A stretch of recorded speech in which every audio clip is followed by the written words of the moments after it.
त्याग, संघर्ष आणि धैर्याने भरलेले होते। त्यांचा आदर्श मातृत्व, निस्वार्थ प्रेम आणि असामान्य शौर्य आजही सर्वांसाठी प्रेरणादायी आहे।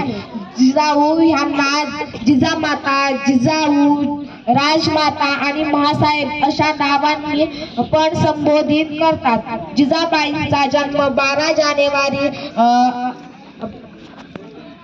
1598 रोजी सिंदखेड राजा बुलढाणा येथे झाला। त्यांच्या वडिलांचे नाव लखोजी जाधव होते। ते एक प्रभावशाली सरदार होते। जिजाबाईंचे बालपण धार्मिक ह्याच्यात गेले। एका वाघाला जन्म द्यायला एका वाघिणीचं काळीज लागतं, एका वाघाला जन्म द्यायला एका वाघिणीचं काळीज लागतं।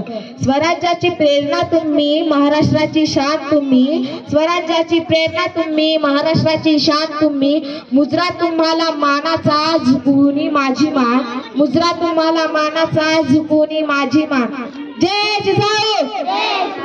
धन्यवाद।